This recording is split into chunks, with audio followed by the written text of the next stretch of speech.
À l'aide de l'exemple d'un poêle à granulés hydro, nous allons vous montrer comment naviguer et changer des valeurs sur nos poêles à granulés.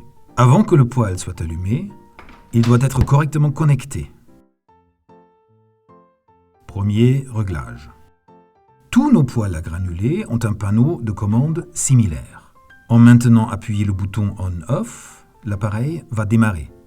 Sur l'écran, on trouve affichées les informations concernant le mode et l'état de fonctionnement, l'horloge et le jour de la semaine, ainsi que la température ambiante et la température de l'eau. Nous allons commencer par régler l'heure. Par l'intermédiaire de la touche OK menu, vous sélectionnez Paramètres. Ensuite, faire défiler avec les touches haut ou bas pour sélectionner l'élément de menu Date, Heure et réactiver la touche OK menu.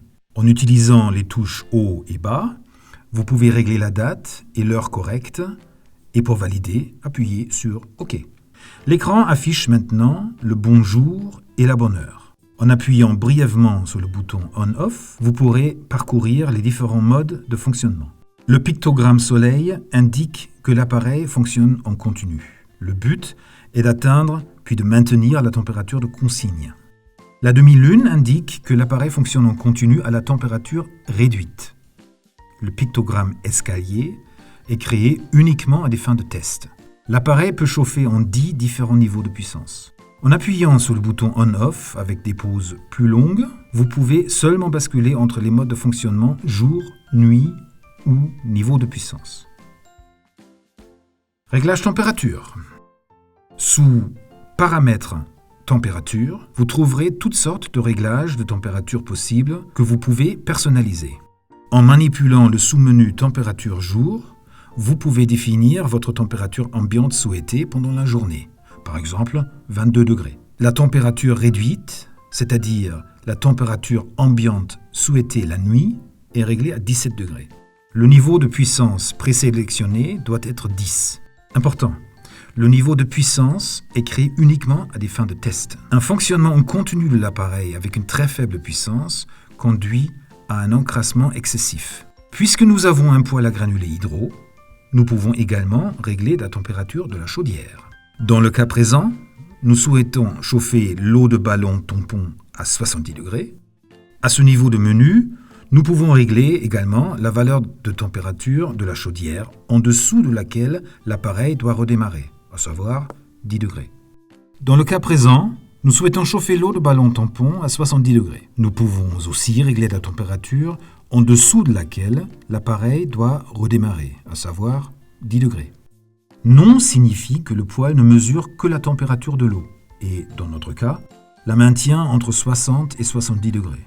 Il ignorera la température ambiante qui peut être supérieure ou inférieure à celle précédemment définie. Oui signifie que le poêle est uniquement orienté à la température de la pièce. Dans notre cas, la température de la pièce sera maintenue à 22 degrés le jour et à 17 degrés la nuit. Il ignorera la température de l'eau qui peut être supérieure ou inférieure à celle précédemment définie. Nous souhaitons que le poêle fonctionne en mode température ambiante. Pour cela, il faut sélectionner « Oui ». Avec la touche ESC, vous revenez à l'écran de départ. Vous pouvez également modifier les paramètres de température sur l'écran initial. En appuyant sur les touches haut ou bas, la température de jour, comme celle de nuit, peut être réglée. Si le mode température ambiante est réglé sur non, cela peut modifier la température de la chaudière pendant la journée. Pendant la nuit, un chauffage automatique de l'eau ne sera pas possible. Réglage des plages horaires. Si vous souhaitez utiliser votre poêle qu'à certains intervalles de temps, pas de problème non plus.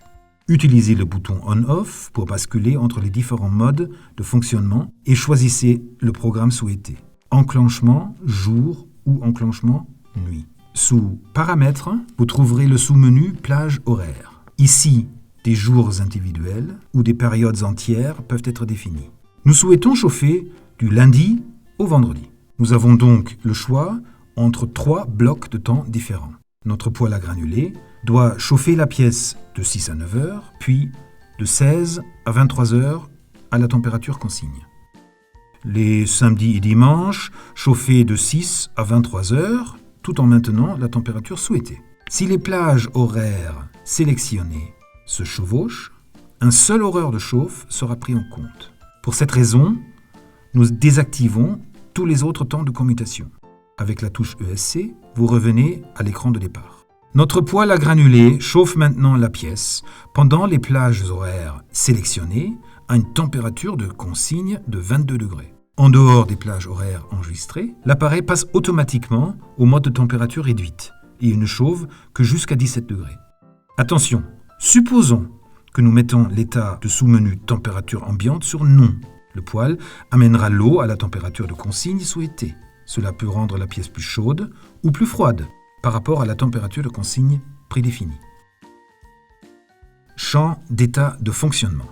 Le champ d'état se trouve dans le coin supérieur droit de l'écran. Les éléments suivants peuvent ici apparaître. Non prise en compte du signal externe. S'il n'y a pas de raccordement externe et que le symbole apparaît, c'est que le pontage électrique spécifique n'est pas en contact fermé. Porte de foyer ouverte.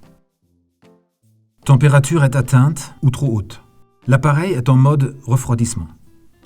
Couvercle ouvert, seulement Carus et Carus Aqua. Pompe on. L'icône est affichée lorsqu'une pompe est en fonctionnement, seulement pour les appareils hydro. Message d'erreur. Dans le sous-menu Message d'erreur, toutes les erreurs de fonctionnement sont affichées. Une porte ouverte depuis plus de 30 secondes ou un allumage raté sera affiché ici, mais aussi des informations sur d'éventuels problèmes de fonctionnement ou des contrôles à effectuer, comme par exemple la vérification de l'air comburant. Vous trouverez une liste de tous les messages d'erreur et d'avertissement avec les solutions et les causes à la fin de votre manuel. Dans la plupart des cas, les messages d'erreur peuvent être résolus rapidement et facilement, par exemple en nettoyant le pot brûleur ou en rechargeant la trémie. Si nous avons laissé des questions sans réponse, nous vous invitons à consulter la notice d'utilisation ou s'adresser à votre revendeur. Sur notre site web, vous trouverez également de l'aide. Nous vous souhaitons beaucoup de plaisir et d'agréables heures passées auprès de votre poêle à granulés.